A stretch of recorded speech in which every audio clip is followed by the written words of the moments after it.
Hi friends, in this video we are going to see about the Fibonacci number. Fibonacci number is a easy level problem and it's one of the interview asked questions in most reputed companies.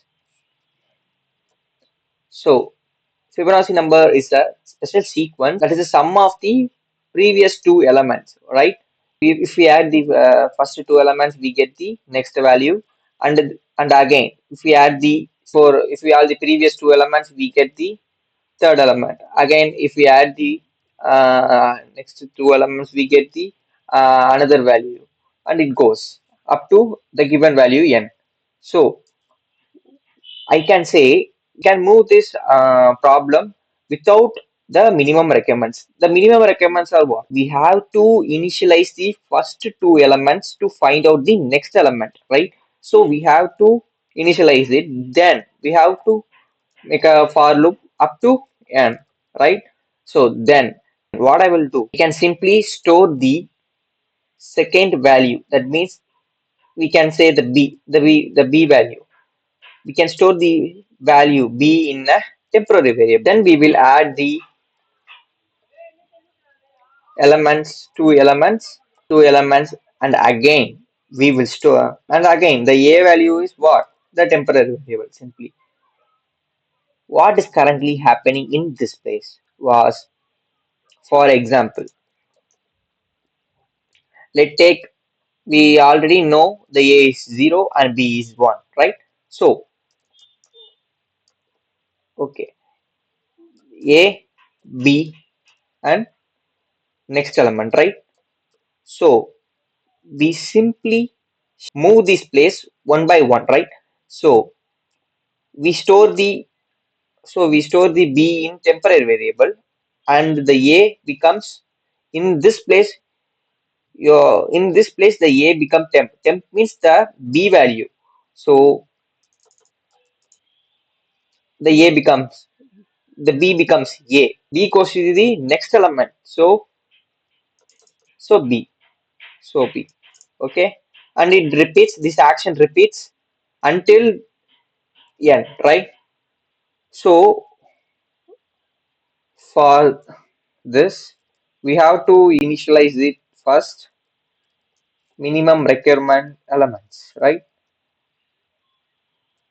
Minimum requirement for this problem, and we can just create a for loop for, we already know the first two elements. So we first two elements, that means the index of this 0 was 0, and the index of the sorry the index of b was 1.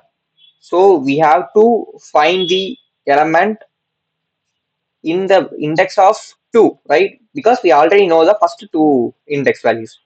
So I less than or equal to n, the given value, I plus plus. What I am gonna do is simply I just initialize the temp value for the b, then I store the b value on temp, and b becomes a plus b, then a equal to temp, right?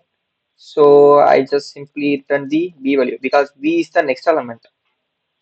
B is the next, B is the next element. The for loop actually ends in B, so we have to return the B only. Okay.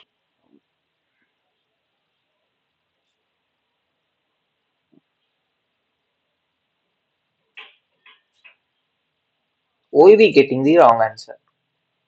We already know it starts with 2, right? So we have to make a condition for the, if the user gives a value in this range, right? A, B, or this, we can't give a proper answer for this. This is why the wrong answer appears. So we easily sort it out, like less than or equal to. What will I do? Just think about it. We can simply return the n value. Why? Because the a value, the index with 0, the A also 0. The index is 1, the B value is also 1. So we just simply return the N. Okay. Now we just submit it. Yeah, all test cases are passed. So that's about the video. I hope you understand this Fibonacci sequence. So let's see in another video.